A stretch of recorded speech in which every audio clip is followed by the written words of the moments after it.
Alright then.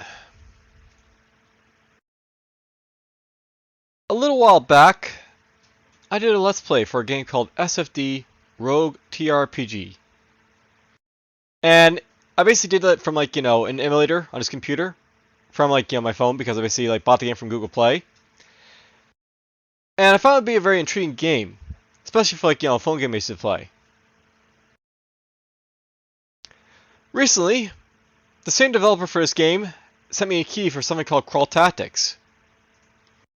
And it's basically a unique hybrid of tactical RPG and roguelike. And essentially it follows the same ideas SFD, so I'm definitely interested in checking it out. So his little email here basically describing it. Crawl Tactics is a game that combines traditional turn-based tactical combat with roguelike dungeon exploration and unique environmental interactions. Since its initial release at the end of 2022, I have greatly improved the game based on player feedback. Key features of the game: traditional turn-based tactical RPG combat, a deep combat system reminiscent of Tactics Ogre, extensive customization, create your own party with a variety of skills, classes, and weapons, newly generated battlefields and dungeons every time, each dungeon requiring a new strategy. Interaction with environment.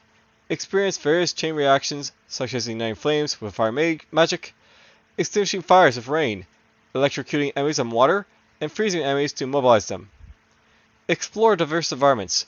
Adventure through various backgrounds such as a rainy forest, corpse-covered catacombs, water-filled swamps, and snowy mountains.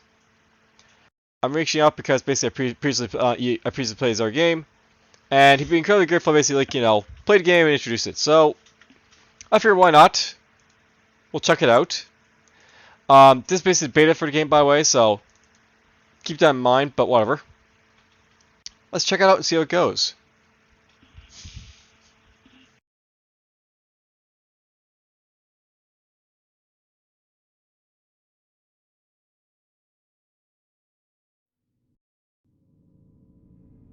Alright, so it looks like we got a bit of roguelike progression here, so it's not pure roguelike, but whatever. That's fine. General settings. We have fast forward, so fast forward every in-game action, so you have go fast if you want.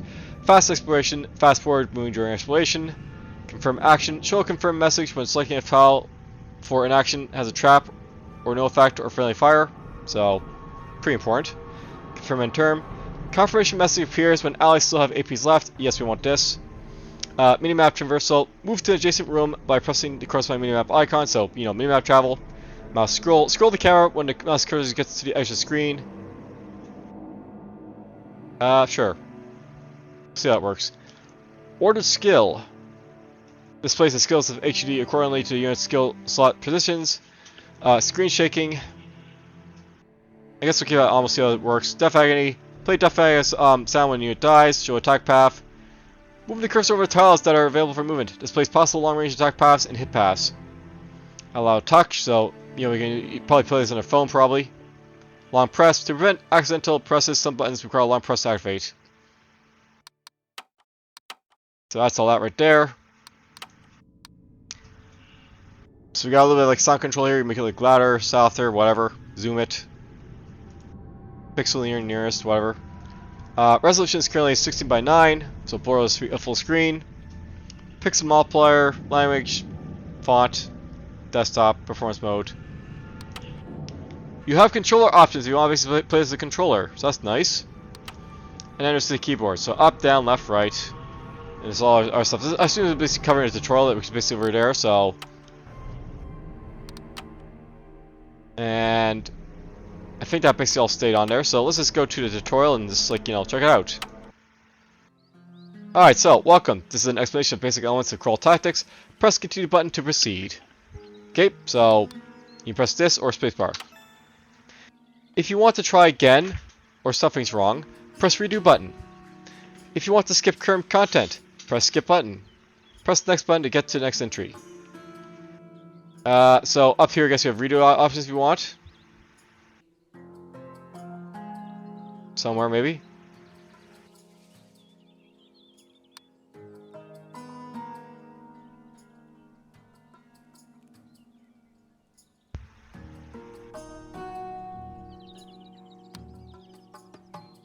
I'm not really sure what to say about, like, you know, the UI.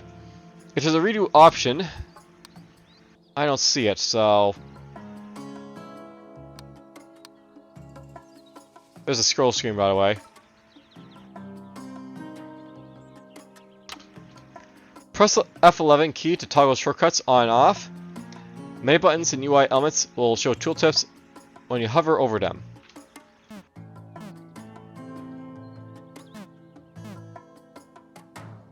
Maybe it's just basically on by default for now. No idea. Middle mouse button on the screen comes as dedicated to rotate the screen, and use mouse wheel to zoom in and out. Try rotating the screen. So,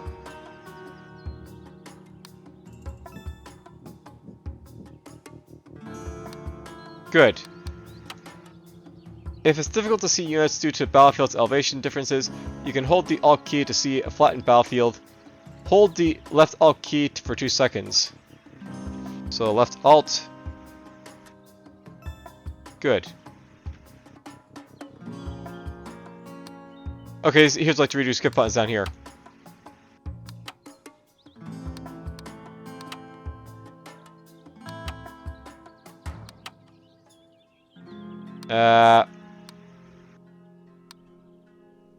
By the way, it should be like a back and forth sort of thing, so you basically like go through this, but whatever.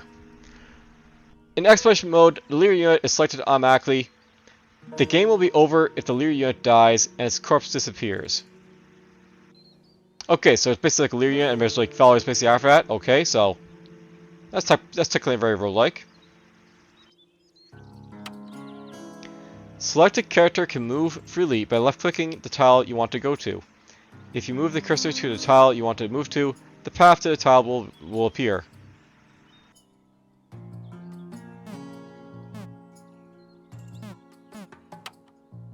Turns will not increase in exploration phase. Try clicking the tile, point to the arrow. Well done! Each unit has its own jump up rate and jump down rate. Usually a unit can jump up 1 tile and jump down 2 tiles. I'll note by this tutorial seems very wordy. Just to throw it out there.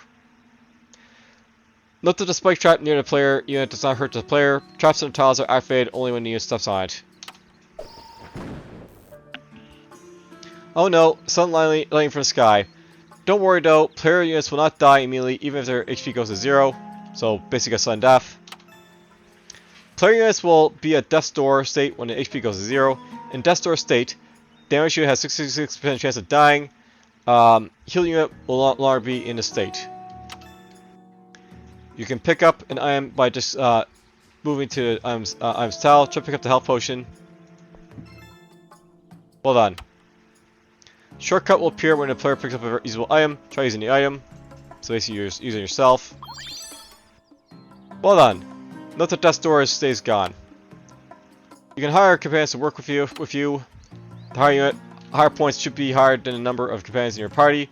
Higher point is represented by an icon and the arrow is pointing. So basically the number of people are going to be on my party. You can select a companion just by clicking it, or selecting next ally by pressing tab. Try selecting the marked companion. Okay, so press tab. There we go. Good. You can open the inventory either by clicking the selected character again, clicking the selected unit's portrait. So there we go.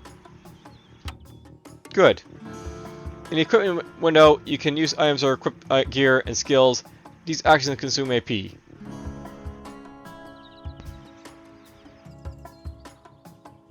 So it basically takes AP to like put stuff on. That's good to know.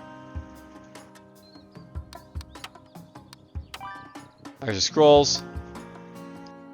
Scrolls are single-use items that disappear after use. Try using a healing scroll.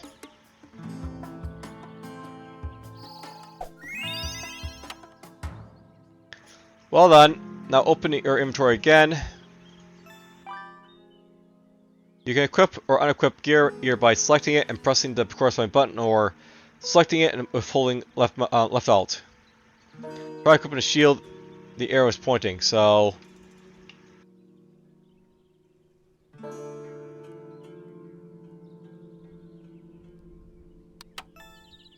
alright, whatever it's on. Good job. Now try unequipping a shield. Good. You need to equip skills to use them in battle. You can learn a skill either by using a book or from new skills section on level up. So basically lightning. You can learn a skill if you memorize. Specific knowledge is required to learn a skill. Lightning strike an enemy with lightning. You can memorize only if elemental magic is levels minimum 1.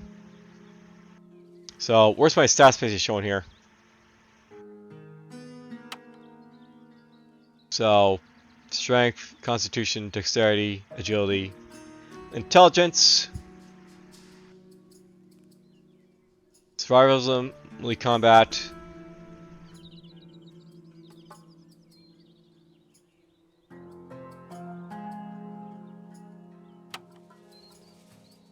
adventurer, novice warrior, novice archer.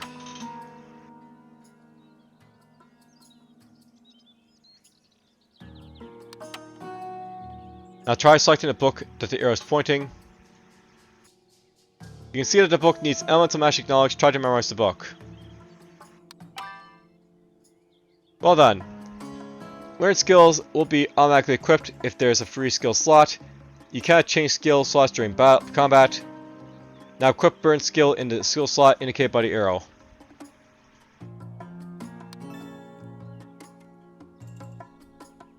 You can close the window by either pressing escape or right mouse button. Try closing the inventory window. So, okay, escape will take it out.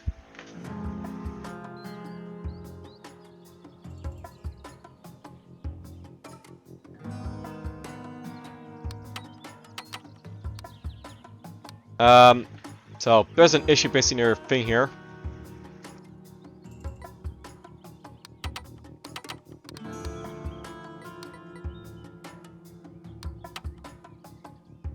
Alright, so try pressing the stats button the arrow is pointing. In the stats window, you can see various stats about your selected character. The stats in the stats window are categorized, and hovering over each stat will show a description. So, very simple.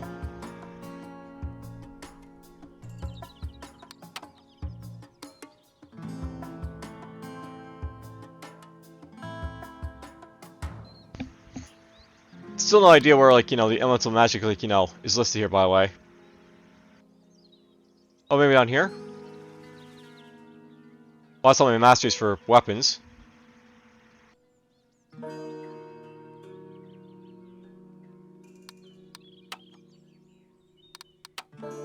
So attributes, basic attributes stats like strength, dexterity, and agility. Main weapon stats related to main weapon. Off weapon stats related to the offhand weapon. Defense stats related to shields, armor, and elemental protection. Knowledge stats required to learn new skills through books. Mastery stats related to how effective you can use weapon types or magic types. By the way, I closed my thing here, so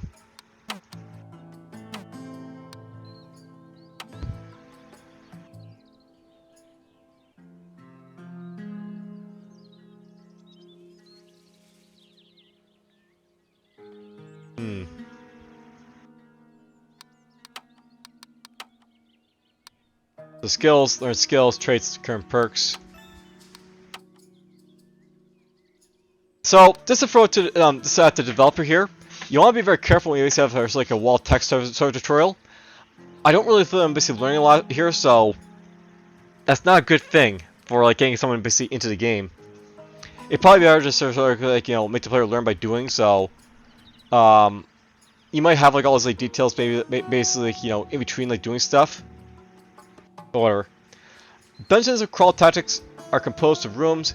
You can see the minimap on the dungeon in the right mouse top corner. Press M on the button will open the minimap. Try opening the minimap window. So, up there, well done. You were at 1, and the goal is is to arrive at 2, so go over there. There's an enemy right here, I guess. The number near icons represent turns left until corruption. Corruption will chase you, and you will have to battle with unholy armors if corruption catches you. So basically FTL sort of style. You can move to the other room by clicking door tiles. Try moving the character to the door tile that the arrow is pointing at, so go over here. Good. Prepare for battle. When enemies are in a room, game phase will change from exploration to battle phase. Before actual battle, you can organize your allies and position them. This is the prepare battle phase. You can select allies on blue shade tiles. So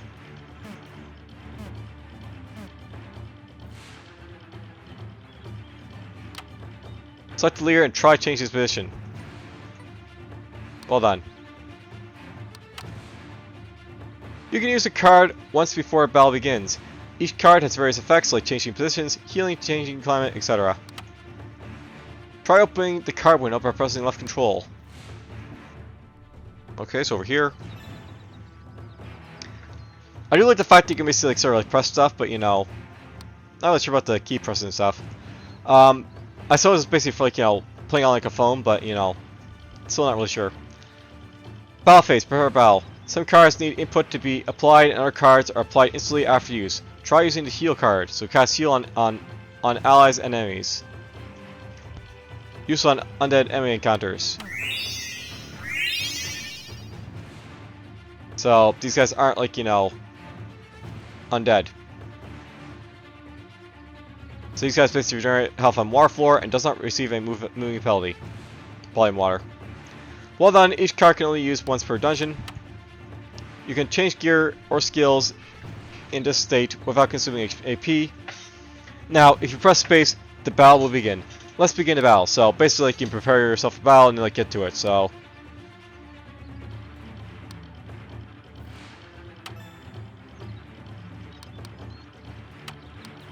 in battle phase, player turns and enemy turns alternate. Each unit has AP points. Each action consumes an AP. Hovering the cursor over a character or holding left out will show the information. Try selecting a unit that has the arrow pointing, so basically I'm going to select the Human Novice Warrior, Darwin, base melee character. Yellow dots next to the HP bar are AP points. Okay. Blue shaded areas are movable areas, and red outline tiles represent attackable objects. So basically I can move a little bit, but you know. Try moving a character by clicking the blue shade tile that marker is pointing. Okay, so go here. You can see the AP was decreased by 1. So best is AP right up there. So I'll notice basically something I know by the way, but it seems like very small. Like the AP bar here and like other stuff like this. It might be an idea when I basically like, you know, select this character. His stats basically like, you know, sort of like just boom up a little bit, so like, you know, you can see like how much health bar he really has, like, you know, a bigger AP bar, something like that with the graphics. However, flanking and backstabbing provide attack bonuses. Also, high ground gives attack bonuses while low ground gives penalties. Now try attacking the enemy pointed by the arrow. So basically just turn away, so down he goes. Well done. Note that enemy backstab by physical attack gets critical hit. You can activate a trap by attacking it. Select the archer unit the arrow is pointing. Move the cursor to a tile indicated by the arrow. When you hover over a tile that you can move to, it shows the trajectory for attackable enemies, traps, and if enemies can attack the unit. Move the archer to the tile the arrow is pointing. So right there. Now attack the jar that the arrow is pointing.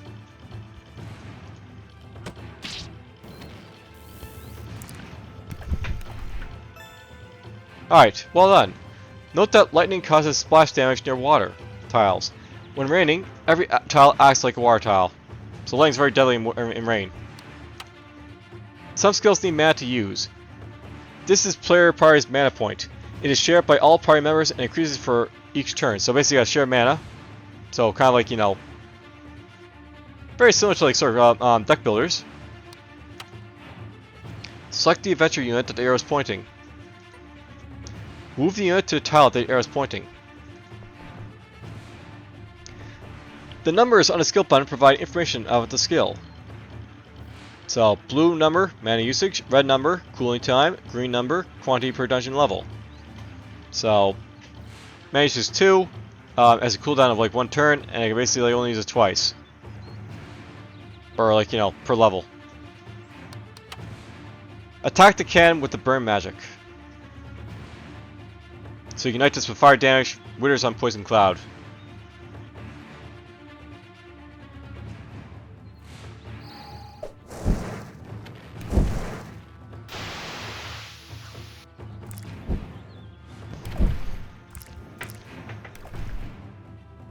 Well then, note that the grass is set on fire with magic flame. The fire spreads to nearby grass tiles every turn. So, environmental effects.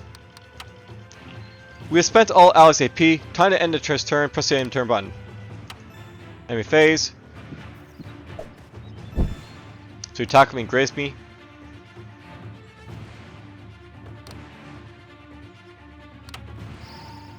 Often soul shards appear on the battleground.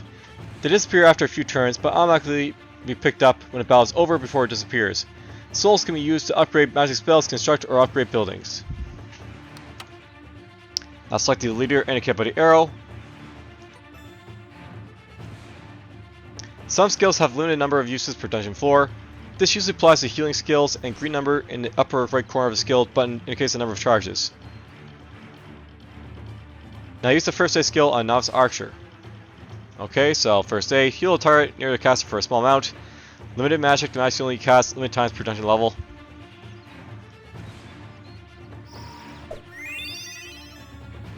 Well done, you can now see the number of charges from first aid has been increased by 1. So now it's like a 4. Some skills need Rage Gauge to use, but are very useful, but very powerful. Rage Gauge is filled when all units are damaged or killed. Okay, so we have a Rage. This skill is a Desperation skill. You can see the D icon on the skill button. Try casting Desperation skill on a tile that marker is directing. So Energy Ray, Desperation move. This skill requires 1 Rage Gauge to cast.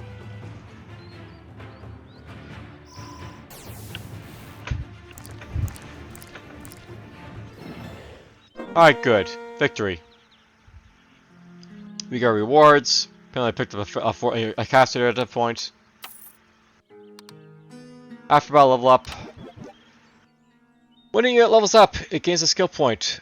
When there are skill points available, that icon will appear on the unit panel. Click the skill up button indicated by the marker. So basically I got level up for this guy here.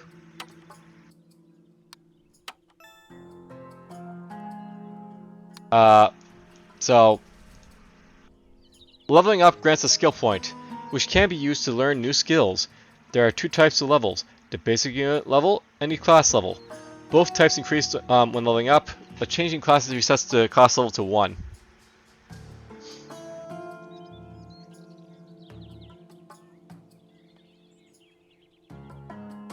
So yeah, if you change class, I want to watch out for that. This is a certain note to the developer.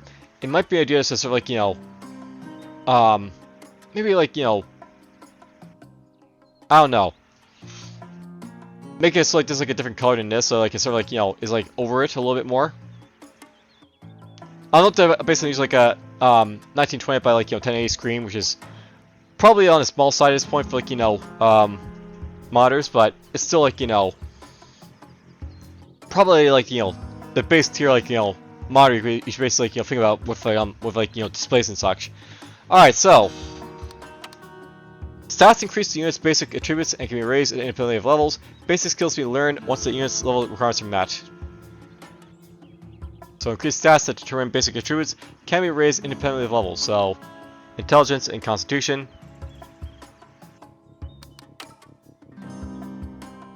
The skills below basic skills can be learned when the class level requirements are met. Clicking on the skill icons will display the skill information in the right window. The class skill. Skills specific to each class available once the class level requirements are met.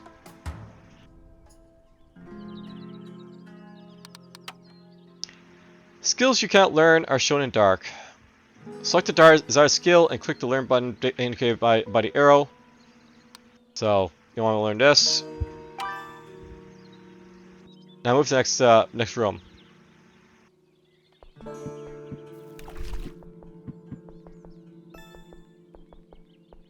Good. We have reached the gold room. There's a treasure chest in the gold room. Pick up the treasure. So, Constitution, single use item. At the end of the dungeon, there are statues where you can heal your allies and change classes. To proceed to the next dungeon, you must use the healing statue.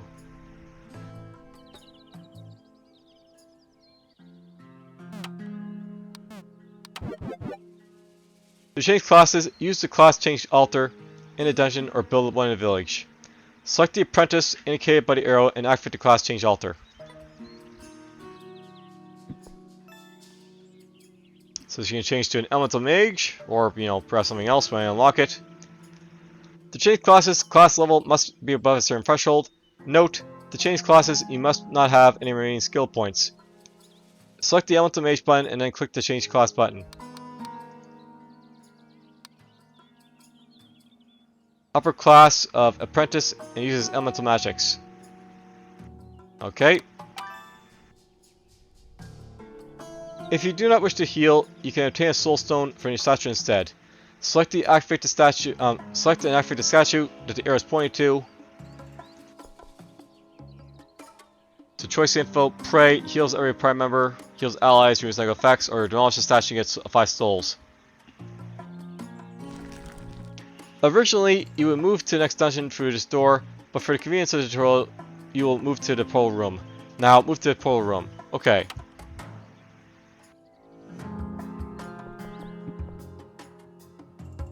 At the end of the dungeon, there's a portal that leads to the village. Move to the next to portal. Well done, this is your village. This is the village phase. You can build or upgrade buildings here. You can open the information window by clicking the building. Try clicking the building. Well done. In these spots, you can place new buildings. Try clicking on the spots. Good. Now choose to build a building you want. So, tavern, alter motion, more other stuff here.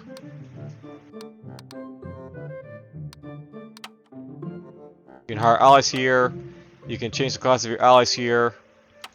So it sells new weapons, range, armor, other stuff. Earn experience of your allies through soul. Upgrade skills of your allies, tactician skills, all this other stuff. Let's get this. Good job. You can move to the next dungeon using the portal. Try clicking the portal. Well done. Choose your next path. An area of land dominated by trees and grass. Caves and wild beasts appear often. Rain often. Rain starts with the odds of 55%. Stop raining after battle or move to the other rooms. The tutorial is over. Accept. Okay, so, basic idea of that tutorial is that, it's too wordy, and I'm not really sure I basically learned about, enough from it. I probably have to go through the tutorial again to sort of pick up all the stuff, which is probably not ideal. It might be ideal to sort of shorten the tutorial and just go over the bare basics of it, and then maybe have in an actual starting run here, you could have say some advanced tutorials health in there as well. But whatever, let's just start. So difficulty, casual. For players never have played tactical games or just want to have fun. For player, that's actually written to for players who have never played a tactics game. For players who have never played a tactics game or just want to have fun. So basically, can try battles infinite times for a dungeon after losing. Maximum charges for healing spells 200%. Dead allies are revived after battle. Allies are healed 50% after battle. Enemy defense stat limit is 30. Max undead revive is 1. So you can see what all it does is by mousing over it. You have Veteran. For players familiar with tactics games. Can retry battle 3 times per dungeon after losing. Maximum charge for healing spells 50%. Allies are healed 30% after battle. Enemy defense stat 50. Max undead revive is free. Torment. Maximum charge for healing spells 100%. Enemy defense stat limit 70. Max undead revive free.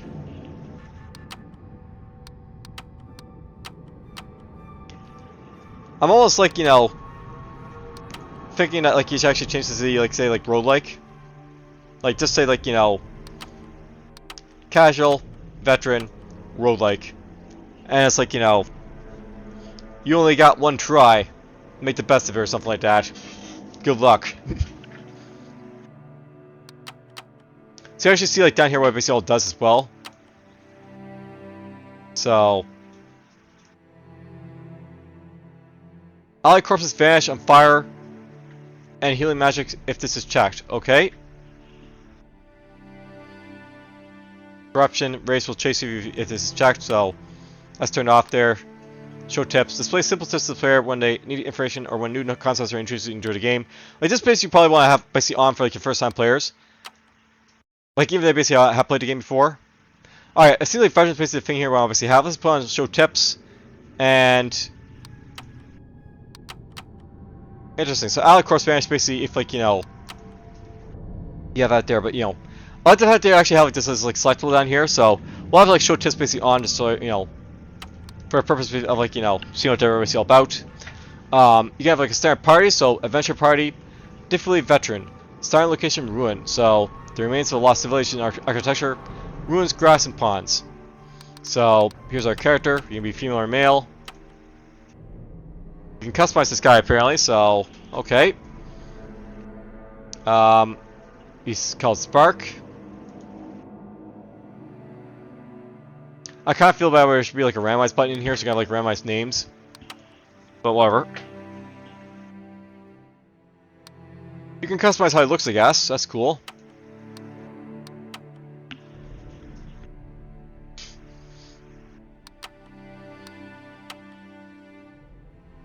So currently got pad armor, I got short sword, and that's basically it. Basic stuff here. Little class skills.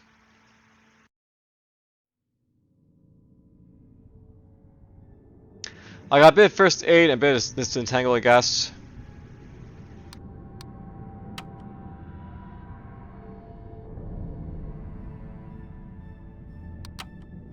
Let's see what these guys are right here. So, if you want, you can select our characters here. So you got like, you know, novice warrior, novice archer, apprentice, acolyte, and then your stuff you can basically get perhaps as you go along. If you click on, you can basically see what you basically got here. So it's the skills, learnable class skills. It might be nice if you can actually customize what skills you guys start with and stuff like that, but whatever.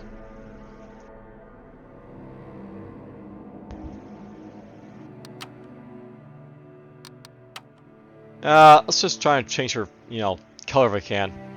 So, skin. Don't really care about the skin. Don't care about mask. There we go. So you can change, like, you know, her attire here a little bit, so... You better so I actually change the color of this, so, you know... I think you're stand out a little bit more. And apparently, like, you know, how you basically have is, like, you know... instead of, like, coloring the stuff, you basically have, like, different, like, you know, character, like, you know... things you basically have on.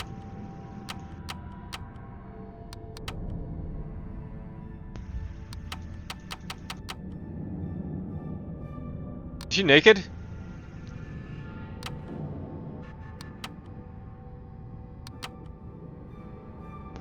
I think I made her naked sort of there. Okay, well, that's fine. He'll actually at least make her, like, you know, distinct from these other guys.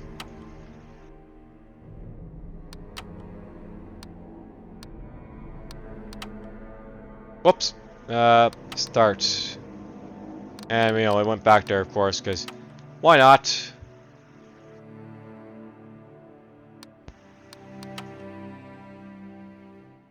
So again, I'm just gonna...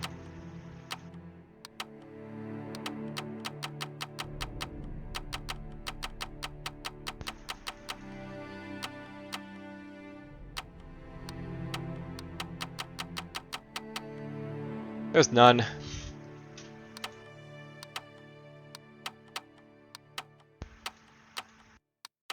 So you guys should change, like, you know, her underwear, I guess.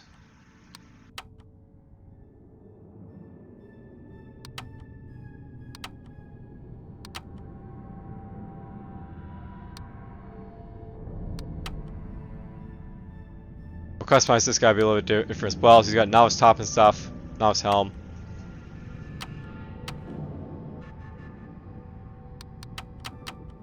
Let's go visit Tyre for now.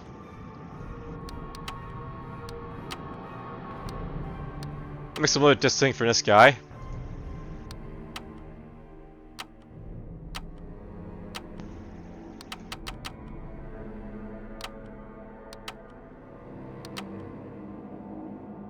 Whoops, I guess I didn't customize in there properly. I didn't apply, I guess, so... Apply.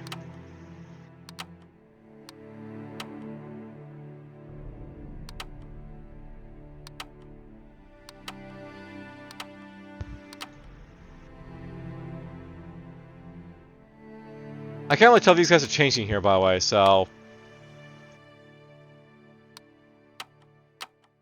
Is it changing? I'm not really sure.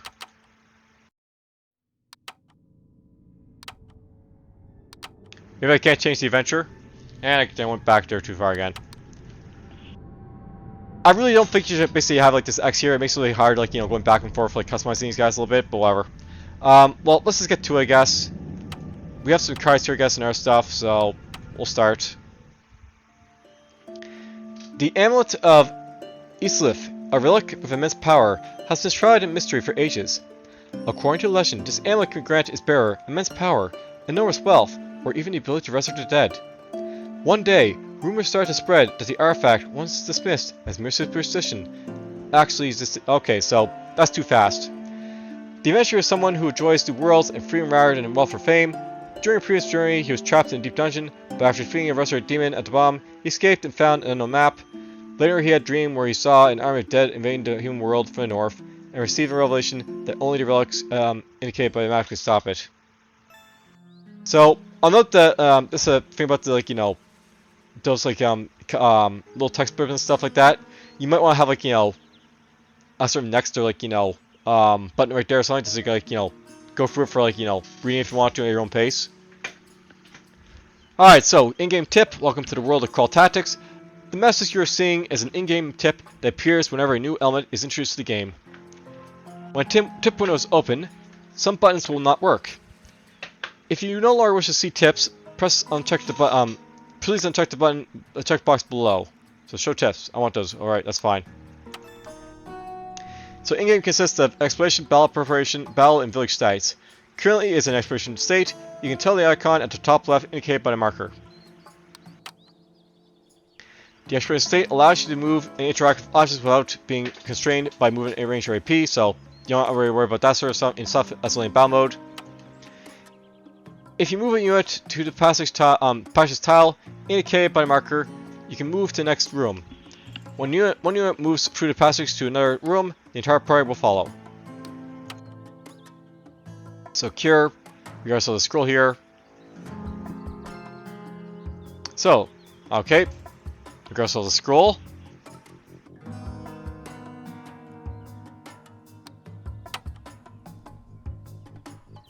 So there's a scroll right there.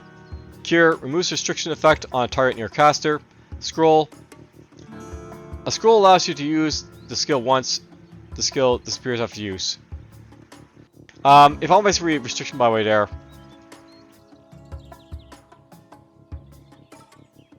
It might be nice if you actually, like, you know, highlight what this basically does as well.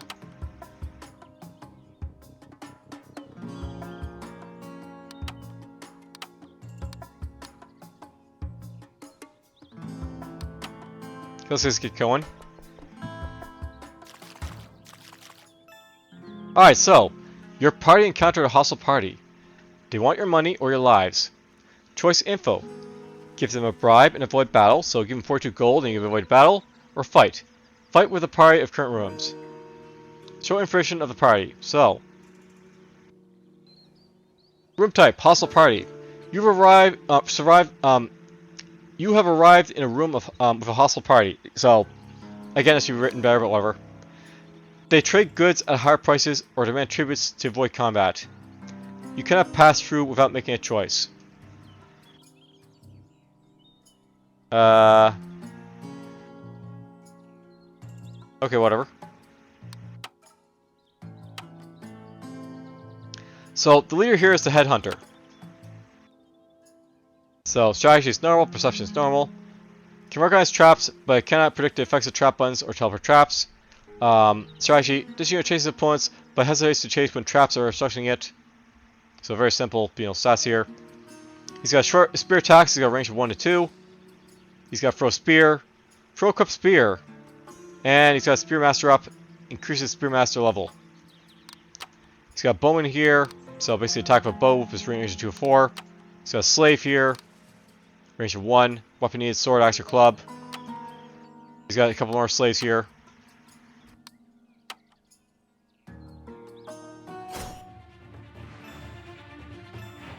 Alright, so battle preparation. The current state is battle preparation. During this time, you can rearrange your units, use items, and equip or change skills. This allows the player to prepare to parry accordingly to the battlefield situation. Okay. In a battle preparation state, you can use cards. Cards can heal allies, change terrain, and alter positions, among other effects. The button that the marker is pointing is using the card button. Cards become unavailable until the next dungeon after being used. Click the passage tile your party entered through or retreat, or press the start button at the bottom right to begin the battle. Floor traps such as spike traps or grass traps are placed in the tile floor and are activated only when the unit moves and stops over them. Once triggered, they are destroyed. You can push nearby enemies onto them to inflict damage. There are also devices like mana springs and rage springs that provide benefits to units when they move onto them. The marker is currently pointing to a new floor trap, the grass trap. Entangles anything stepped on the square, so, okay. Basically, stops you from moving, probably. The marker is currently pointing at a new floor trap, the mana fountain. So, mana fountain's not a trap, however. Increases mana by 3. I probably changed, these basically a little bit, by the way. You might, say, this is, a hazard, and then this is, a glyph or something like that you can basically stop on for a bonus. Or ruin or something. Alright, let's see. We gotta mark these guys a little bit. So, there's the leader. I'm more like killing the leader if he does anything or not, but whatever. Now, being on a high ground, these guys have an advantage, of course, so I have to watch out for that.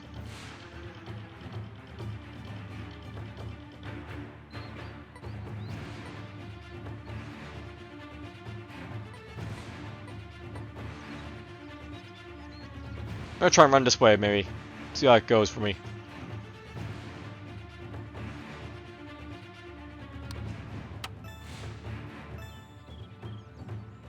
Alright, so here's the human apprentice, here's the, novice archer, and there's my human adventurer, so.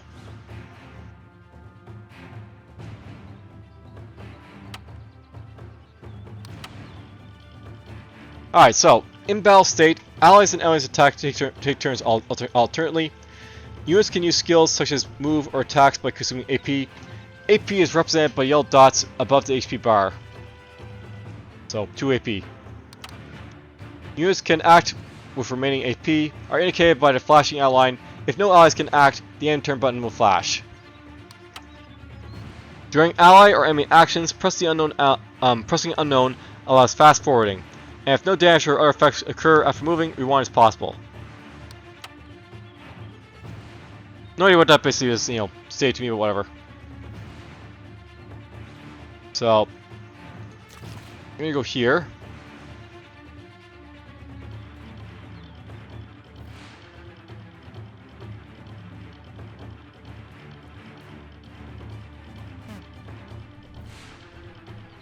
So why is this not available? Do I not have the mana for it? Could be I don't have the mana for it yet.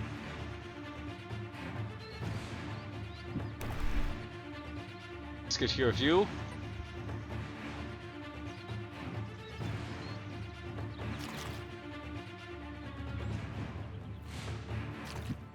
Get their view.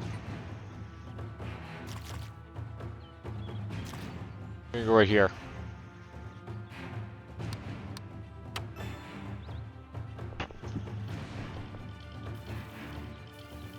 So Leo's actually back there a little bit. Soul Crystal.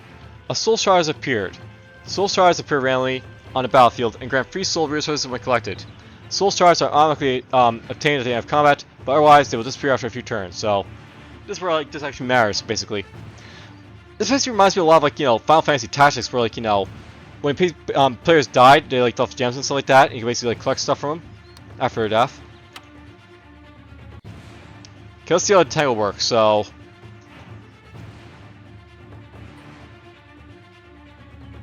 you can't jump for your allies, so that's good to know.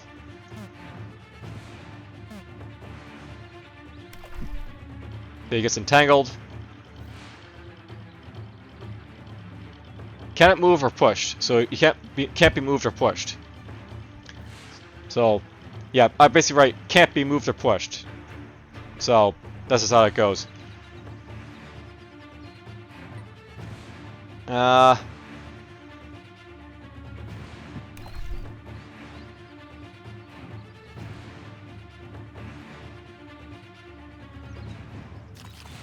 Let's go with you. So good, you can actually jump over like your allies when they're entangled like this. So that's basically one way of like dealing with that. Okay, it's not close enough for that, so whatever.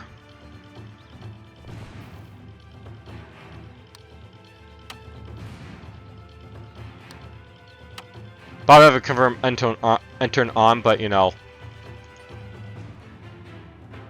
Oh, I can shoot this guy maybe. Shoot arrow.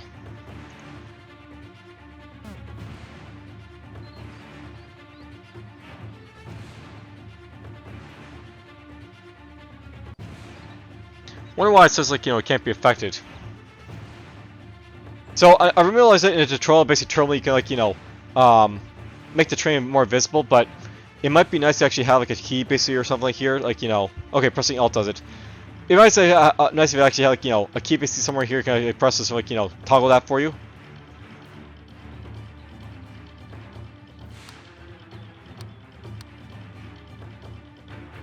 Is this their mana and stuff like that?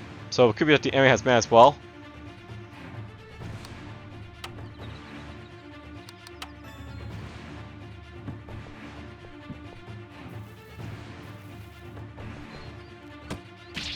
Oh, so I took my first arrow hit there. On my adventure of all things.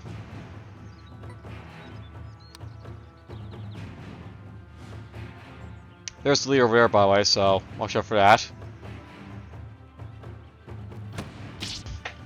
First hit on him.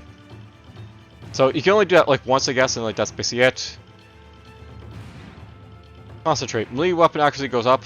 Ranged weapon goes up. So he'll be stopped for a little bit here.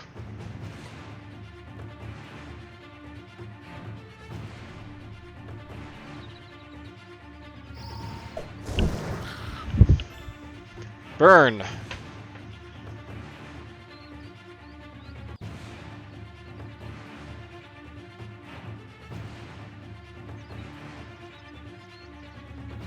You actually see like where these guys are able to attack you too, by the way.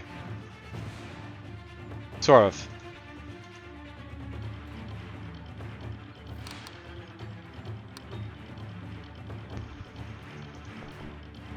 I guess we can't walk through this tile because it's basically a trap tile now.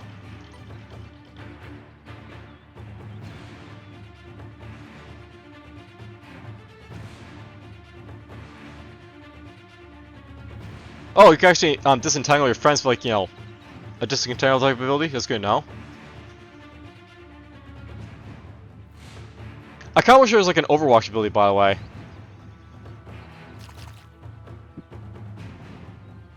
Where you can sort of just like defend and like wait for them to come to you.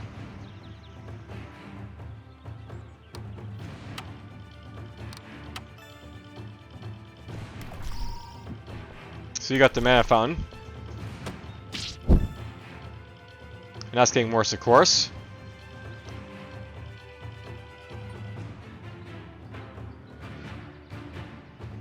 Now, I have a question about this type of tile, by the way. Once it's basically gone, does that, like, we can tackle it again at this point, or is it no longer an issue for you?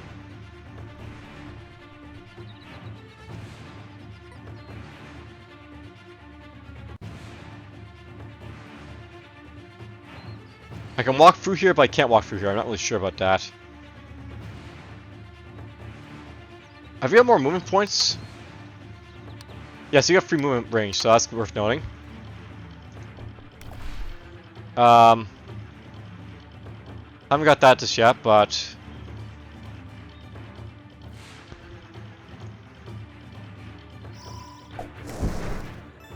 so it's reduced in water, by the way, and he's panicking there as well. So panicked. You guys like actually like see stuff or whatever. So I guess we still have like a little text blurb. The units indicated by the marker are in a state of panic. When in a panic state, units lose control and move erratically, trying to flee from enemies. So basically he's running away. Units have a fear value. This value is indicated by the red or green mark on the HP bar. If HP falls below this mark, this unit will enter a panic state.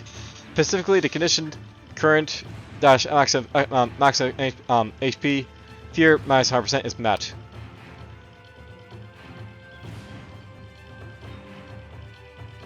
So I guess they're like fear values, basically like, marked right there. Allies typically have a fear value of 0, but units like Chronoslice with a high fear values and are easily panicked. So your allies typically have a fear value of 0, but the unit Chronoslice has a high fear value and is easily panicked. That's probably what I say there. Undead units have negative fear values and are less likely to panic.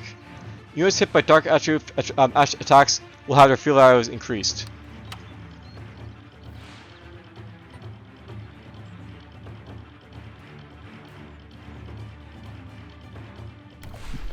Let's get here. So this guy's gonna get hit by this guy, so I have to watch out for that.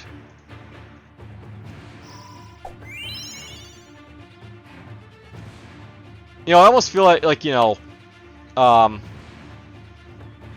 this bar, it should be like something different, like green bar should have like maybe like a number value basically on it, like a typical HP value. Right now it's at like 16 to 22 HP, I guess, but this isn't really descriptive. Like these like little green bars and stuff like that. I think I prefer like this having numbers myself.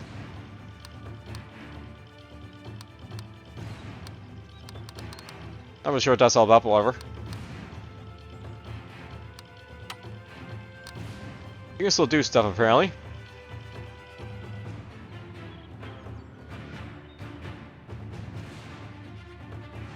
I'm tempted to kill this guy off, but going after him is probably more important. So let's do this. Start killing him off. I'll note, by the way, that I sort of feel like, with high ground and low ground, I'm not really a big fan of like certain ideas like high ground's like always like beneficial and like low ground's like always like a detrimental to you. Maybe it should be like high ground basically increases like your range with like a bow, or it basically gives like certain attacks like spears the ability to like well, I wouldn't really say that. It'd probably be better like if you're at high ground you like charge on low ground, you can actually get charge bonus and stuff like that. But even like even being low ground you should have like the ability to maybe attack their legs and stuff like that. So make it more interesting, I think. I'm not really a big fan of like this having high ground, low ground. High ground's always better.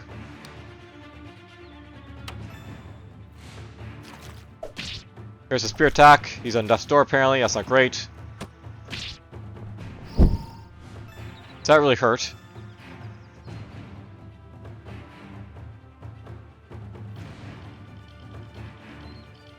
So death's door. The unit indicated by marker as a death's door. When in a state, a skull mark appears next to the HP bar. Now, a note, by this would like be where it'd be good to have like sort of tutorial, basically, or like have a tutorial and have like this, basically like going hand in hand. If you're basically cover like death's door and like tutorial, don't cover here.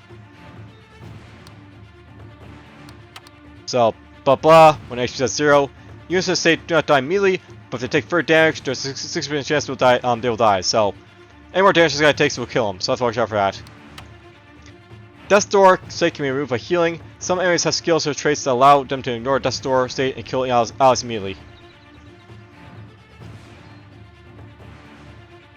So basically, some allies like some enemies will automatically kill your guys. That's good to know.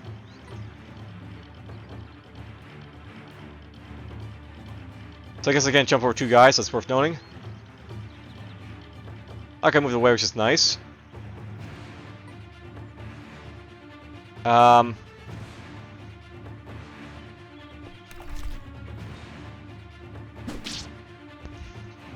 Might want to jump over there, but you know, indestructible objects, so whatever.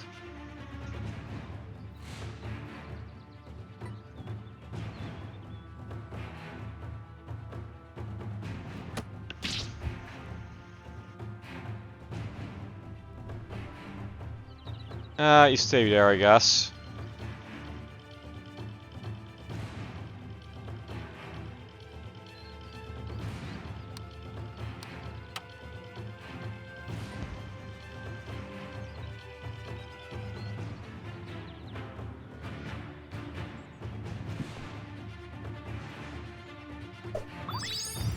Heals them up a little bit.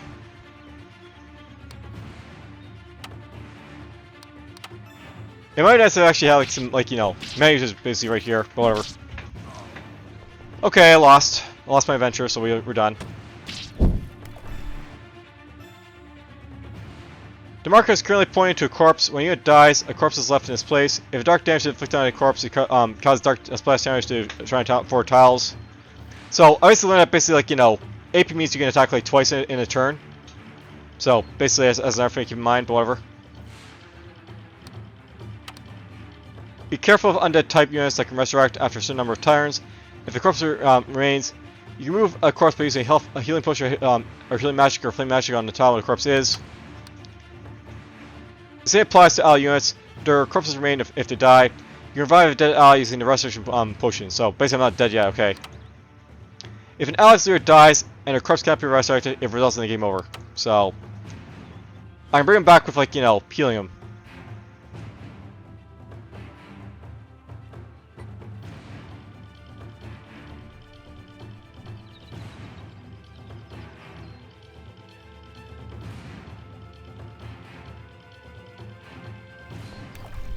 Let's do this.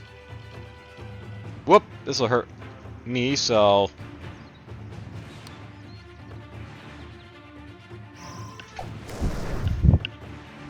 We finally panicked that guy. Concentrate, and then we'll go hit him.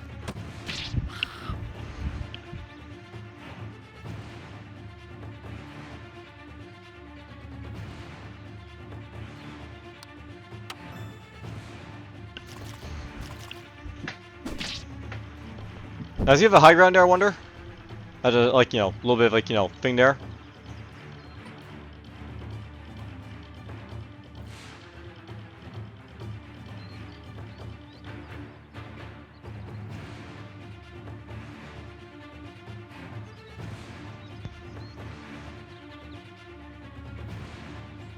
It all hit him and not me, so.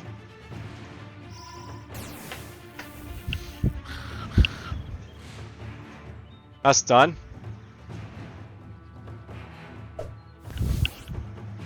My adventure's back up.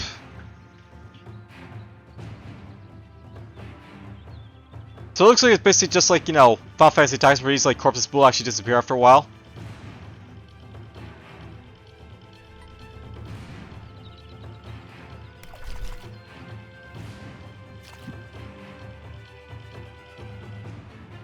Well, let's go here.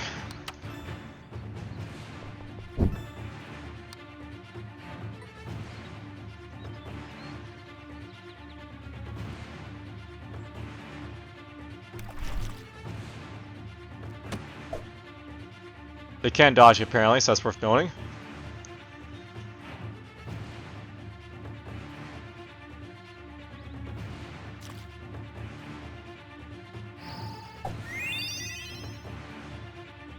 Let's do this.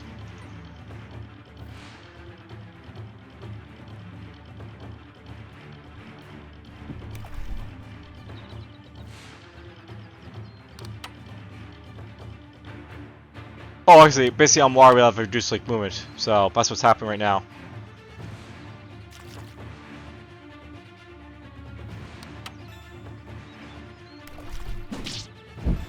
He was close enough to melee attack me in air.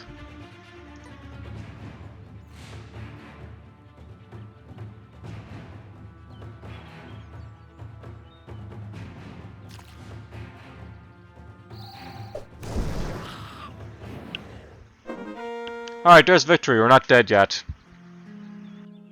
So dispel potion, gold, and we get some experience.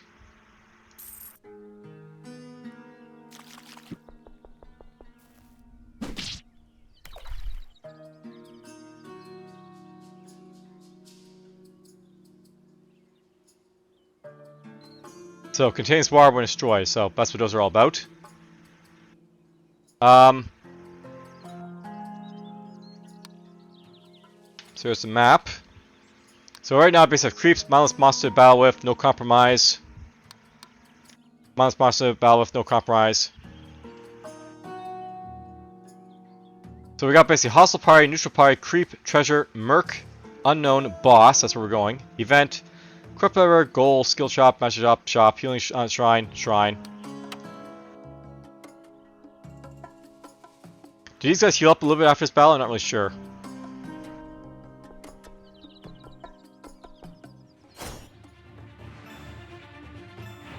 So we got ourselves our generator creature. We have spider throwing webs, sticking enemies to the ground. You arrive in a room of creeps. Creeps are monsters without intelligence and will always fight when they see the player party. Some enemies have special icons above their HP bars. These enemies have noble traits such as counterattacking, terrain bonuses, or zone of control perks. Hovering over these units will display information about their traits. So, regenerates health basically on war floor. Does not receive move penalty on war floor probably. So again, you need to like reverse a little bit to be like, you know, regenerates health on war floor and does not receive a move penalty in water. Would be something I'd probably say there.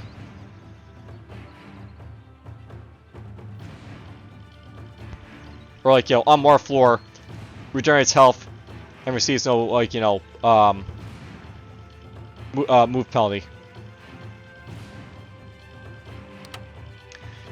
If they have multiple traits, press the left shift button while hovering cycle through to trait information. So worth doing. I can actually see where these guys can move, sort of. You know, I sort of feel this should be like, you know, expand a little bit so you can actually see like, you know, how far they can move and attack. So if the bowman can move all the way over to here and then like attack me from there, he like, you know, probably should be able to like destroy it. The marker is currently pointing to a new object type, bolt turret. Shoot a bolt if operator damaged. So don't want to be hit by a bolt. Drop button after near devices when everything stops on this button.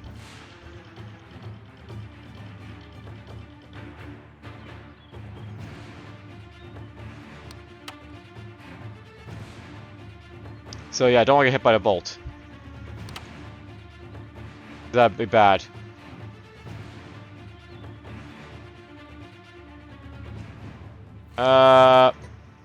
Spark, you go here.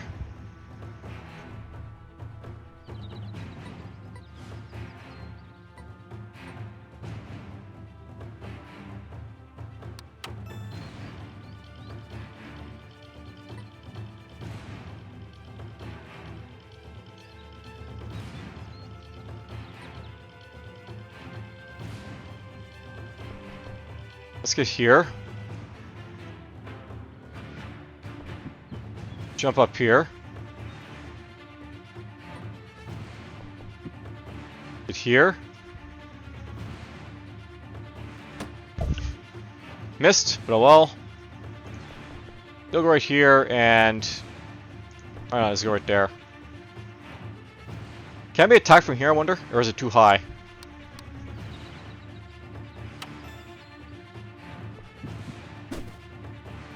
So you'll move that far enough to get to me.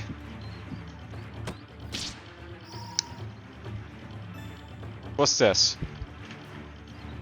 Orb experience destroys after several turns. Basically, that's for experience.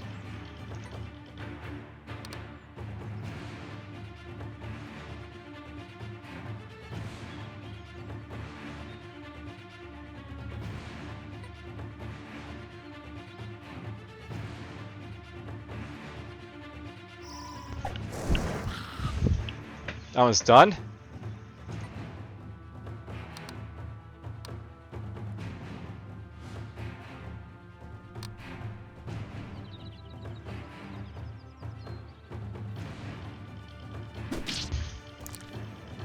That one's done.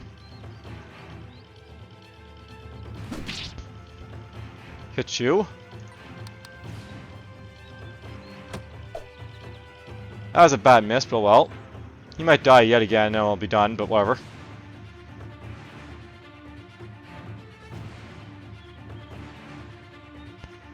Maybe I can entice me to go after this guy by putting right here, we'll see.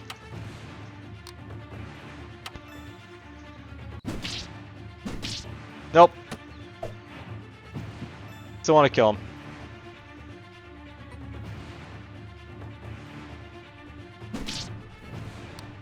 He's panicked, but he's also dead.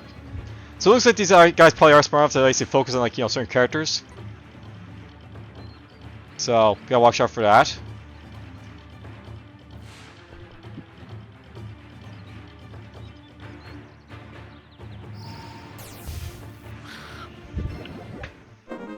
There's a Desperation Strike. So scroll, leap scroll, move by leaping and jumping over targets. A unit indicated by marker is leveled up, so my adventure leveled up.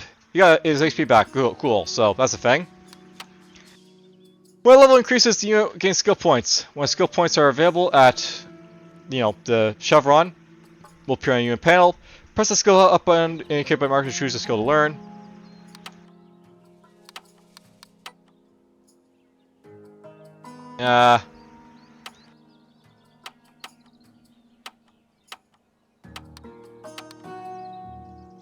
Here we go. So you can go into your inventory. You can like click on the server itself. All right, so this is very much like SFD. We're going to see levels of stats and all this other stuff. So base, use cast rage skills, max rage, max mana, number of people can hire. I can currently hire a number of marker I want.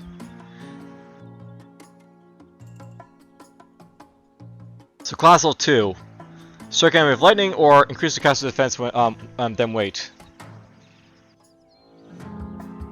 That's basically, you know, worth probably getting. Can I learn this? You don't learn defend. Okay, I can defend myself. So that's right there. There's a shop or a hostile party. A shop is probably self-explanatory. Let's go to a hostile party. You encounter you probably encounter a hostile party. So, note by the way, you probably want to basically avoid having like, you know, party and party basically being said here. So, you might want to say like, you know, your party encounter a hostile group, or your band encounter a hostile party or something like that. Just to sort of like break it up.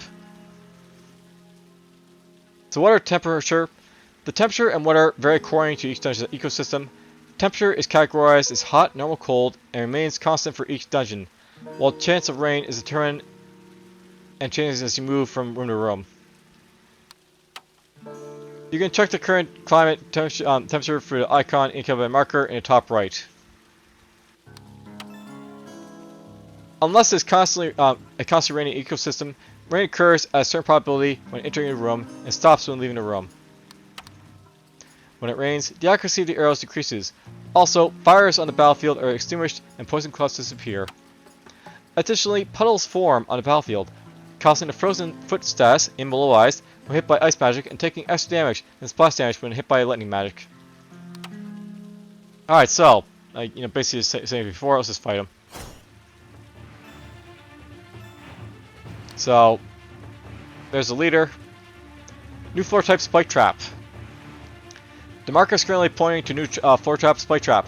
Damages anything stopping on a square. So these guys are probably smart enough to not, you know, step on the traps, whatever. You can't push them probably. And then new floor trap rage fountain. This marker is currently pointing to a new floor trap, the rage fountain. Increases the rage price up by one gauge. Now, I wonder if I could actually enter this for like a different, like, you know, right over here.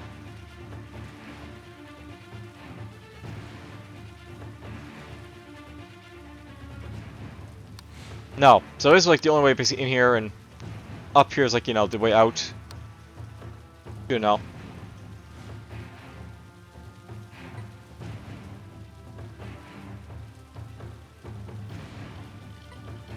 You need to go here, I guess.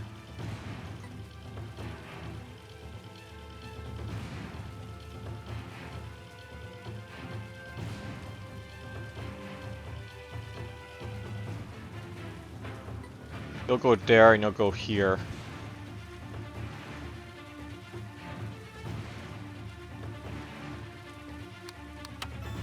Well, we get to see what defense is like.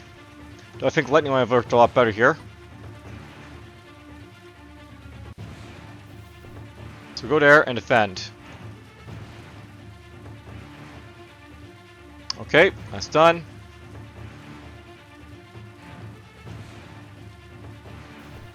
Maybe he's too high to hit me from here. That'd be nice.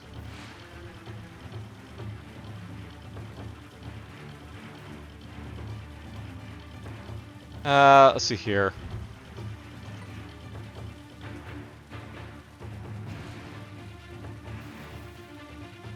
We'll go here. Oh, I got the hit. Even though it's very little accuracy because of a rain such.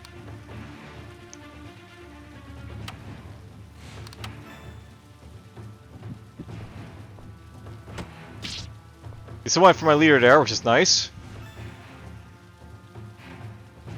So Soul Crystal. There's basically that right there. Maybe these guys are like, if they're too close, they can't hit me.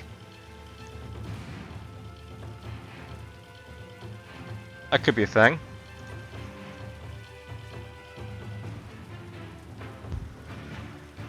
So that only lasts for a little bit, that, you know, that buff, so I'll have to watch out for, I guess.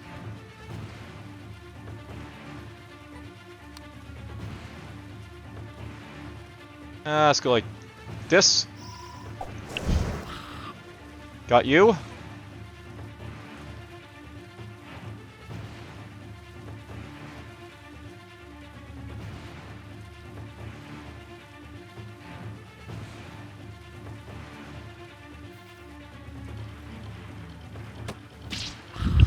Got lucky.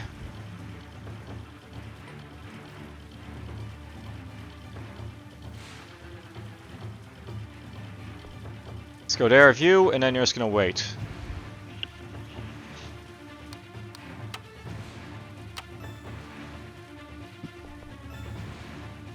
So enemies basically spawn off not to actually just, like, you know, run right up to you and, like, you know, try and hit you sometimes. Okay.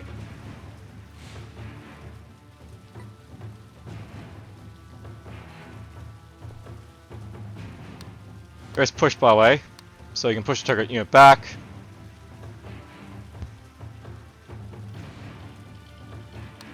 Can I push him into the water?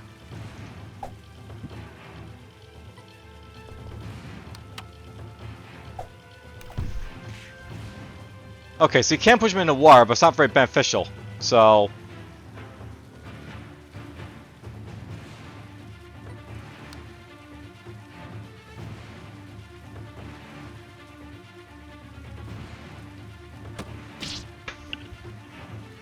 well, that didn't reduce damage, unfortunately.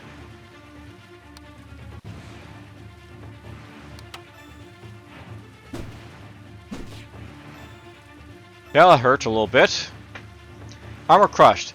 The unit indicated by the marker is currently in an armor crushed state. In this state, the armor's defense status is temporarily reduced. This condition is cursed when hit by blunt weapons. Melee weapons have different characteristics, so that's just worth knowing, but whatever. Okay. Let's do this. Victory! Here's the book. You can learn the skill through memorize. Specific knowledge is required to learn the skill. Concentrate. Increases cast's weapon accuracy temporarily by concentrating. You can memorize only if range combat level is minimum of 1, so... if I have range combat, I can use it, basically. Well, I got level up regardless of the fact that, like, you know, you got hit there in the face, but oh well. That's fine. Let's see here. 4 HP per point might be nice. Charged mana increases, like, you know, price mana.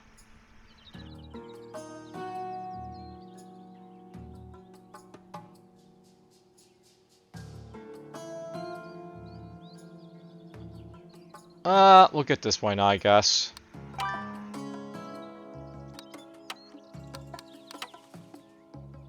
So there's charged mana.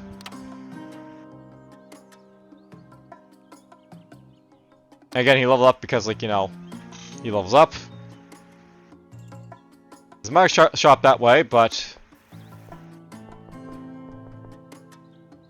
go to the regular shop first.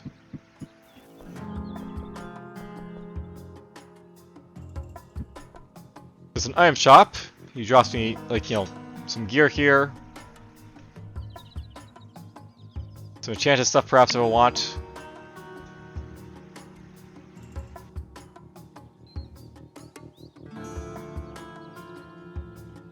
Healing potions. I can sell stuff if I want to as well.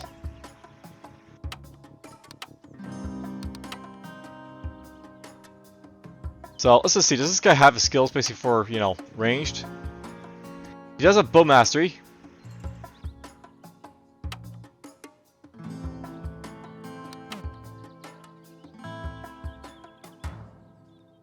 Alright, so you need physical knowledge basically, so you need ranged combat, which I don't really have, I guess.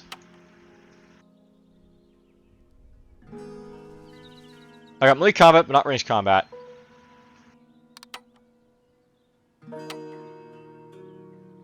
There's ranged combat right there, by the way, but I don't think this guy can learn it. Skill upgrade, so you can upgrade skills. Okay, so that makes it a little bit better. That's good to know.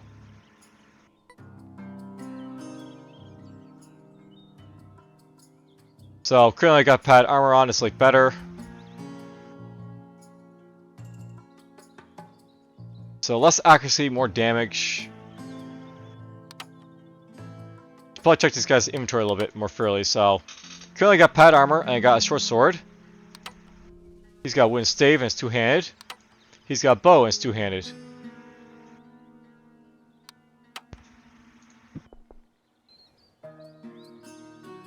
I could pick up a harpoon, which of course has, like, you know, the harpoon basically has less accuracy but more damage. Forget this or that. There's a club, by the way, so less accuracy, more damage, and armor crush. There's a studio's garb. That might be good for, like, the, you know, the caster.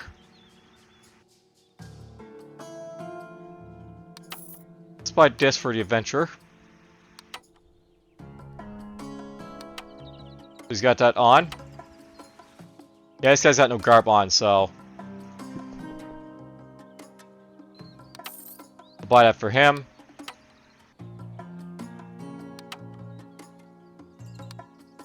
And, you know, he doesn't get the increased HP from that right away, but whatever. He does at least have, like, more HP now,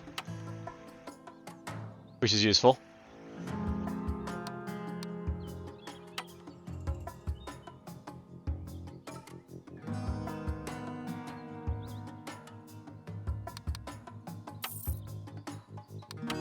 I basically uses all my money, but at least now they all have, like, you know, armor on. There's the magic shop. So, Spark shop, basically learn stuff here if you want for your guys.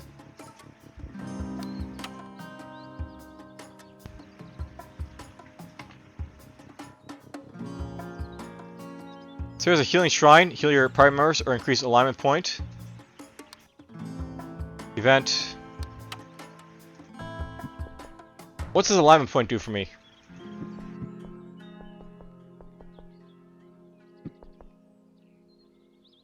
Make an offering. So -4 soul, 1 in alignment.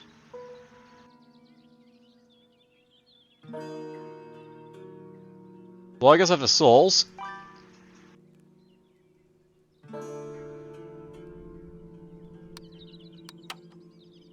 So alignment, souls and currency. So soul, used to upgrade abilities, buildings. You can unlock new classes or starting parties by guarding this resource. Alignment, party morality ranges from -4 to 4, 12.5% healing amount, and negative 6.25 dark damage damage per point. So, basically increase your healing or, you know, lower your darkness rating if you basically get more points and vice versa. Okay. There's some treasure this way. So there's a poison shot. That's probably good for you to pick up. So, well, it's a scroll, but whatever. That's fine. Is this booby trapped?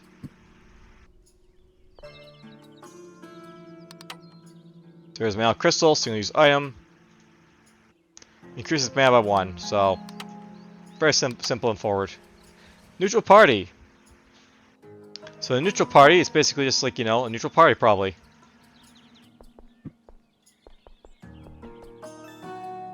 Alright, so you've arrived in a room with a neutral party. You can trade goods with them, you can attack first to initiate combat, but your alignment score will decrease. So, choice info. Exchange items or resources. Gold goes down, which you don't have, or player gets book defend. So, we can do nothing. Is this like an option to come back to, by the way?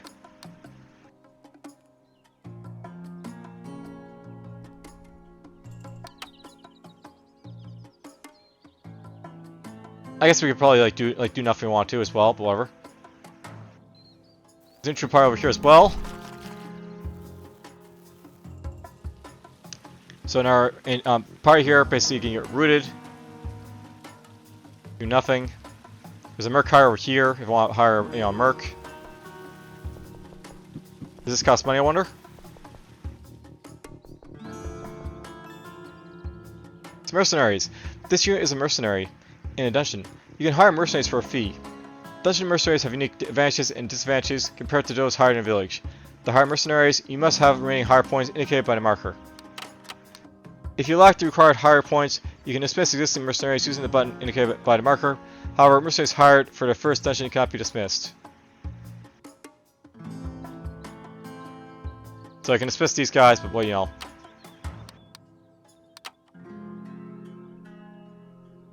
Not my adventurer force.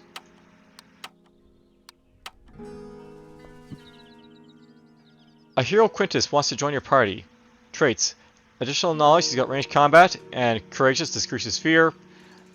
So basically hire him for 50 if you want to. Here's the event, by the way. Rini the Jealous. An experienced archer approaches and talks to you. She introduces herself as Renee, and is fascinated by you. She'll follow you if you let her, but she might not get along with other women. Oh, interesting. So we got ourselves some traits here.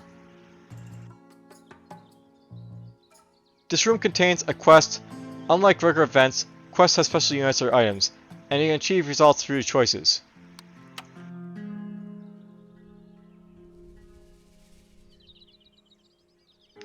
So, I gotta check my guys here. Are they human or male or whatnot?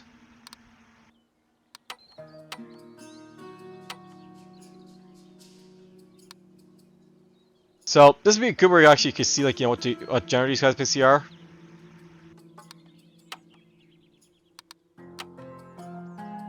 Like, is she basically, is like Quintus basically like, you know, male or female? And what about Remus?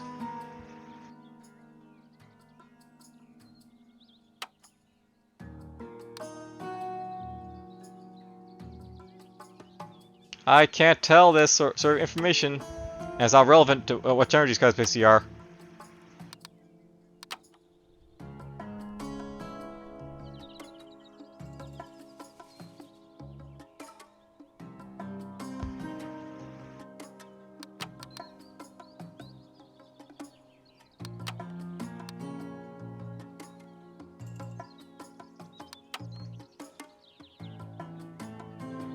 Oh well. Well, you know, I feel basically like done enough basically to sort of show off, like, you know, what to sort of expect basically from this sort of like, you know, game. I feel it definitely needs to have improvement this game, by the way, just to throw it out there, but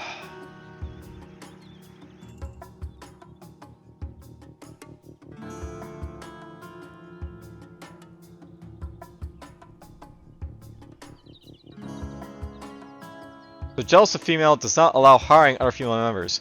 So basically you can actually hire her, but you know, You can't hire other females. That's what it basically means. Okay.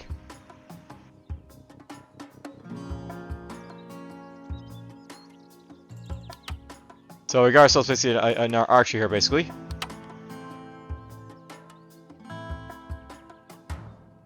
But yeah, if you're gonna have like gender actually be a thing, you need to like list it so we can actually like understand who's basically like female or not. So I assume she's basically female because she has a similar avatar.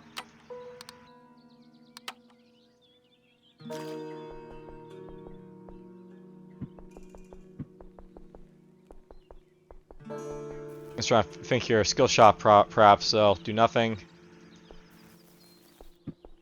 I could attack these guys by the way, but I don't hurt my alignment. So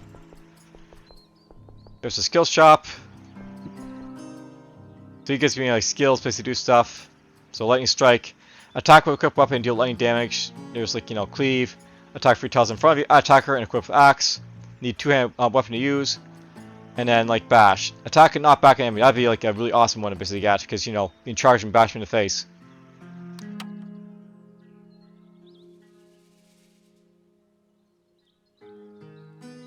Time to see the boss.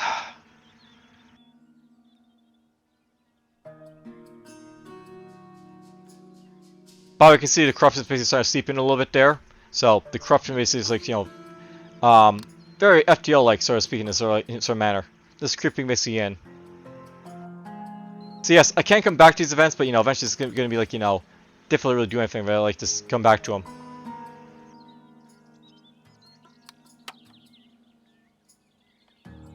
I suppose I keep going. If I basically get to the boss, we get to the boss. If we don't, whatever. So creep encounter or enemy encounter, whatever.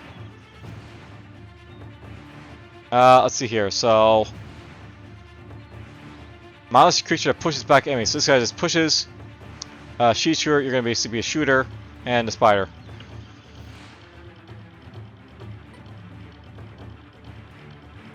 Let's get you here. You here, and you here.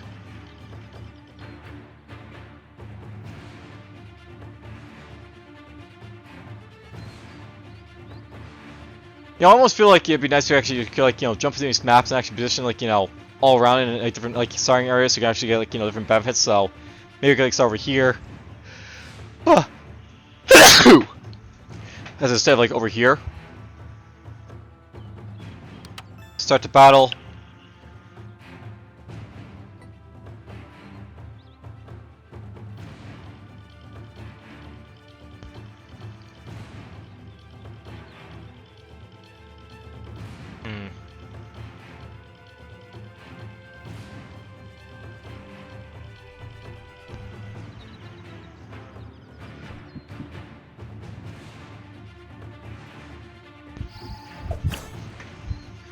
Frostbite him. So that decreases move point and AP apparently do that. Good to know. And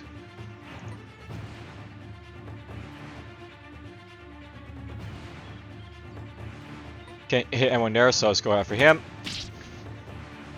He's panicked, that's just fine for now.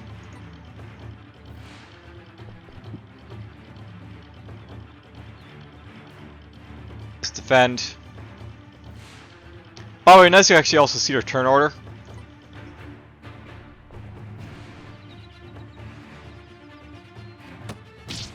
So immobilize target, basically hit him.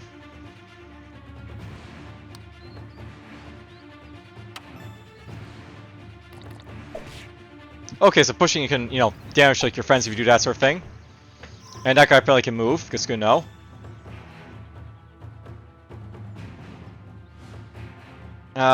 Let's get over here.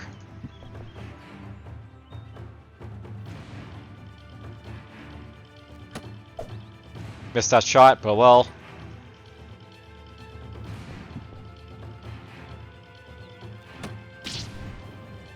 There he goes.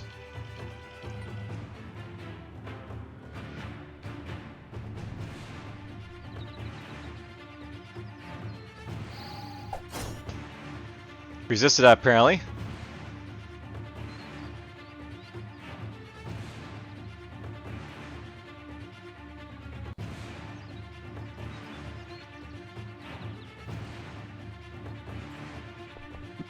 Let's get up there. So you push me around, won't hurt me, anymore up there.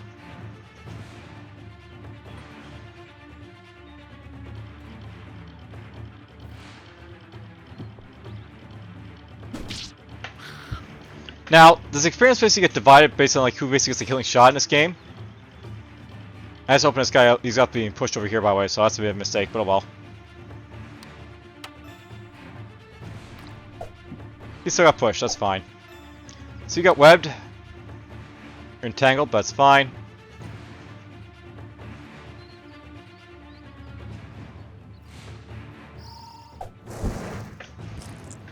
There he goes.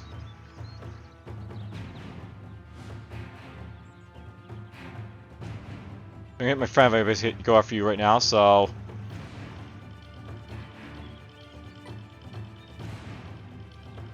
Concentrate. Fire! Concentrate. Oh, there's a range Overwatch. Attack with bow when enemies get in range. So there's like Overwatch if you want. Good now. So there's victory. Magic protection potion. So very nice. They both level up. So I got some base stuff here.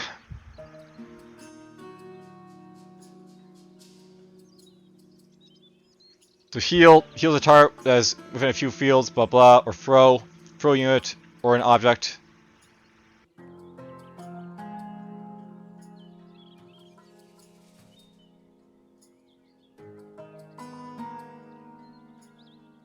Wow, let's just learn throw. And then this guy here can learn something. Charge attack, so buff. Increase the damage for ranged attacks. This can be stackable. Released after performing an attack or moving. So you can actually charge up attacks, apparently. That's good to know. Or fire arrow. Shoots a flaming arrow, inflicting physical and fire damage on a target.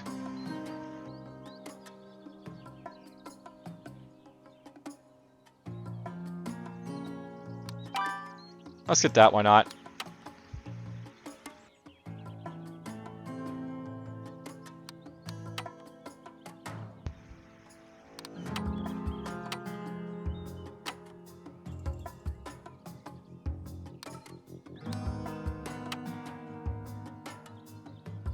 That's not what I want to do. I want to actually check these guys to make sure there's skills in there, so... They do have, like, this base right here. I can throw things! Can I do this right now? Okay, so I'll have to basically see how that basically works for me. So here's the boss. Boss battle. This room has a boss of the dungeon. Typically, dungeons consist of 2 to 3 floors, with the final room being the boss room. Bosses are much stronger than regular enemies, so be cautious. Defeating the boss allows you to return to the village. So basically, like first your dungeon to the boss is like real quick to get to. The objects indicated by marker are elemental jars. Elemental jars break and deal damage of the corresponding elemental type when damaged or activated with skills like telekinesis. Each elemental jar has a different damage range and pattern depending on its element, so be cautious. Fire jars deal fire damage to surrounding 8 tiles. Lightning jars release chain lightning that follows a path. Ice jars deal like frostbite. Poison does poison. Dark jars create the hands of death in the surrounding 8 tiles, preventing enemies from moving. This marker is currently pointing to a new floor trap to teleport device. If there is another teleport device, it teleports to the other device, otherwise it teleports to a random location. I wonder if Smart actually use those or not. So there's a rage fountain over here I want to make use of at some point perhaps. So these guys have a move of free, by the way.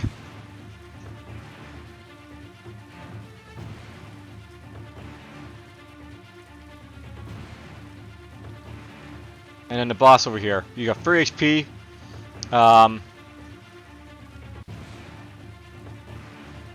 You can hit hard. Harder than these other guys at least. So I gotta keep that in mind.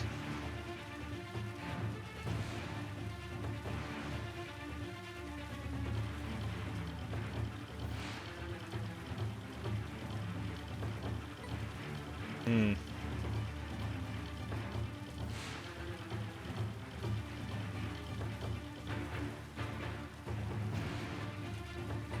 Send you right here.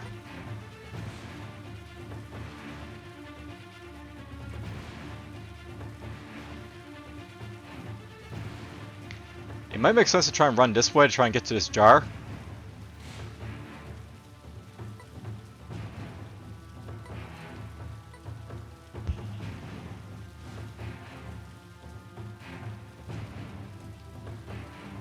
Let's try that maybe.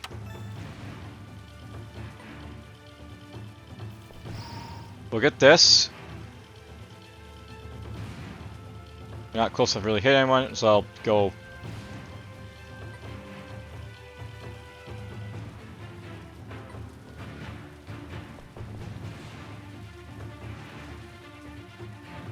Oh, there's a cooldown on this. Is that because basically I threw it in the last room? That'd be annoying.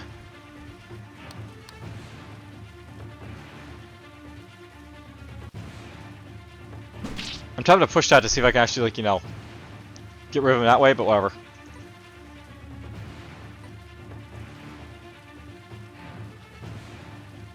So it looks like you can't jump down, by the way. I gotta watch out for that.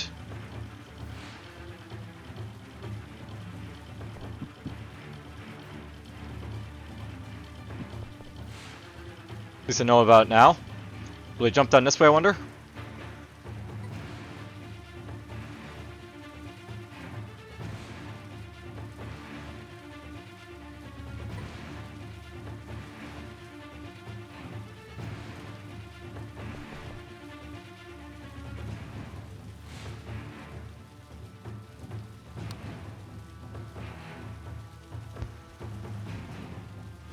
I can't fire for my friend there. And again, my friend. So he's charging.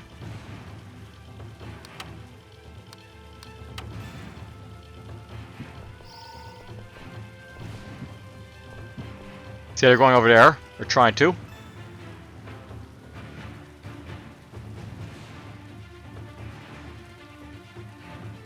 One, two, three. So you can get to him basically soon.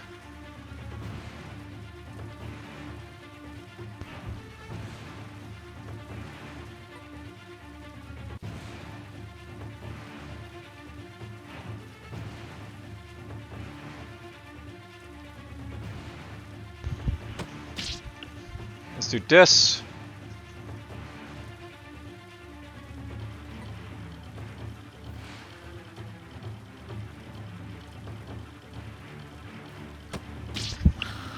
One down.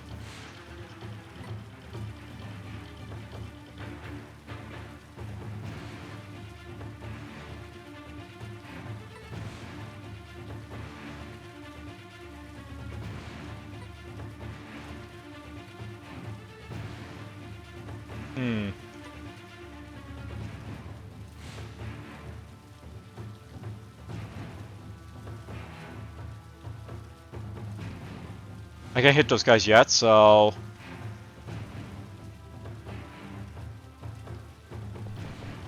Go here with you, and we'll go... Fear him.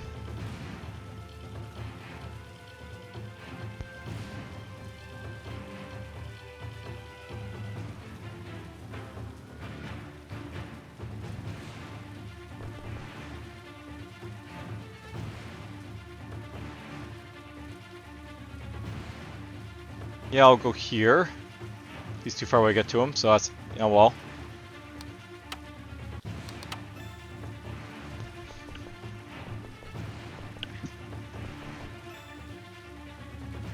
Well, that's a perfect lineup for these guys, at least.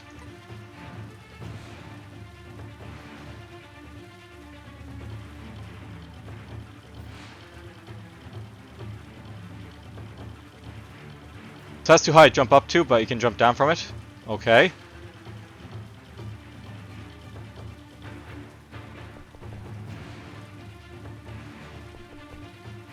Let's go over here.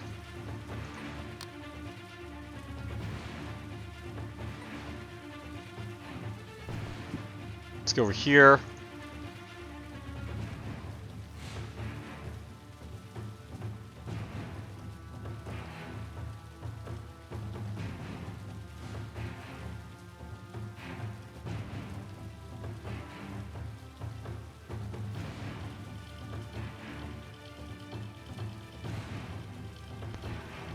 Okay, I think he's fine us to go right there, so...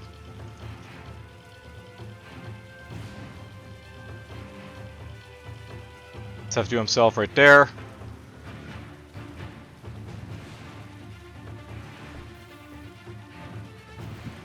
Get up here with him.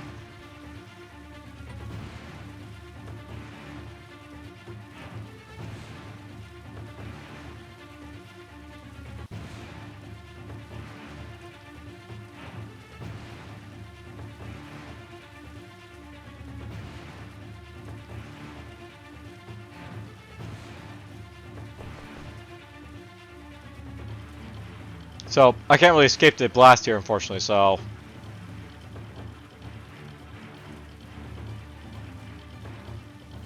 Let's get over here, I guess.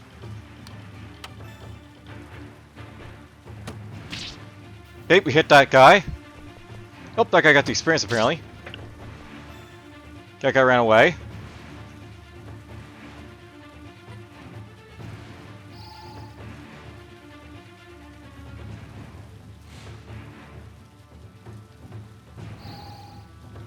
Do it twice.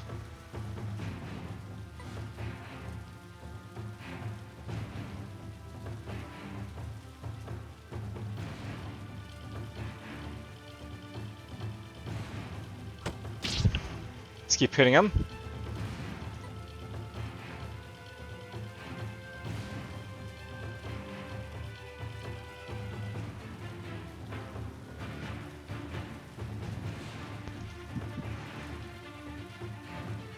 You can't throw that, obviously, so, well, just want to see if I could.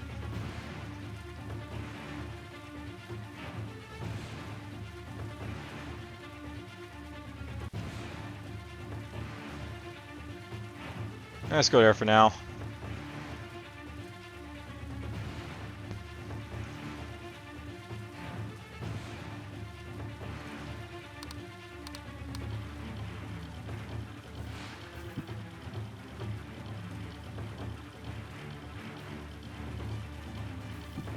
Let's go over here.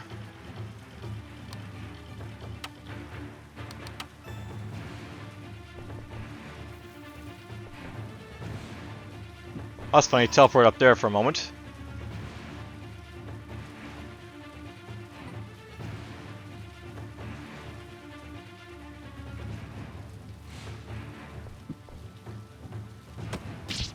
Let's keep hitting him.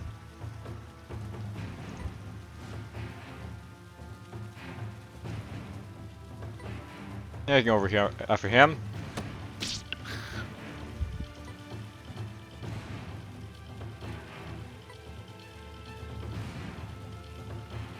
You're in the way, so...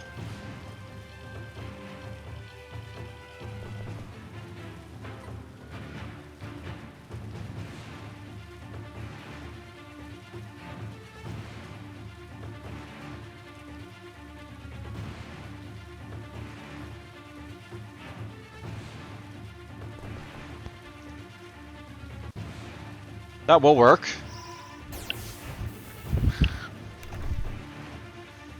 So let's do that.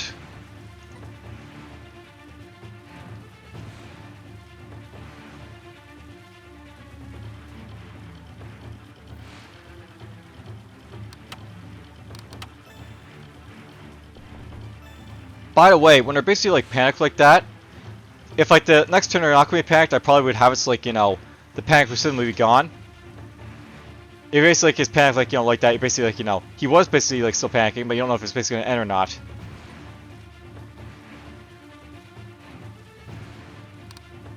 Can I fire through these pillars, I wonder? I guess not.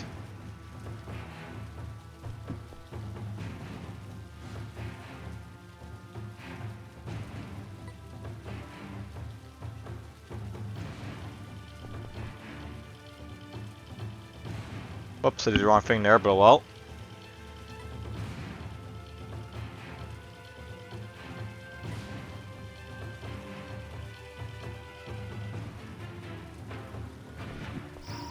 Let's go right there.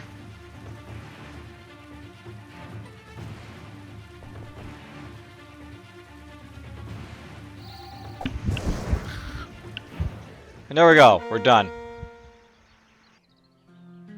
The scroll, raise zombie scroll, raise a zombie from a corpse. I assume it's basically temporary, like, you know, zombie, by the way, whatever.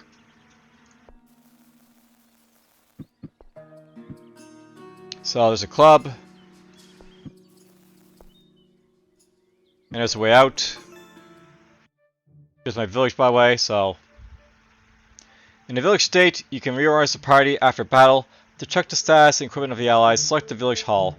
In the center of the village, you can also build other structures to build or upgrade items and skills. So basically, like, you know, doing this again.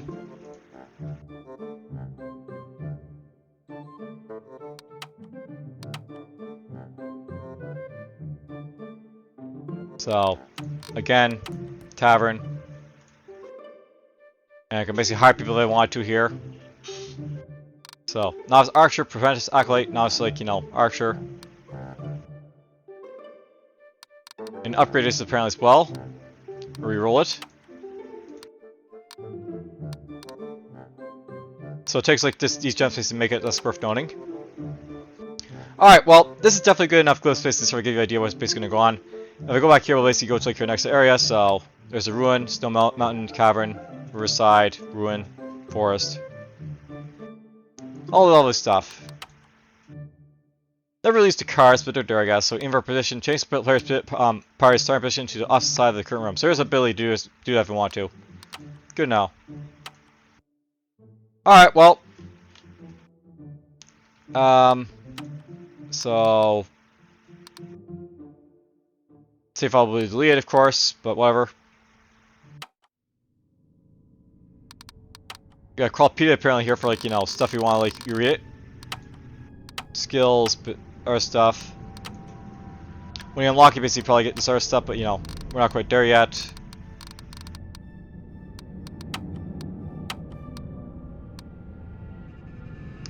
Game over for the first time, game over 10 times, there's achievements basically and stuff like that. Alright, well, here's the credits for it. So basically made by Icefield Studio, translation for all this other stuff.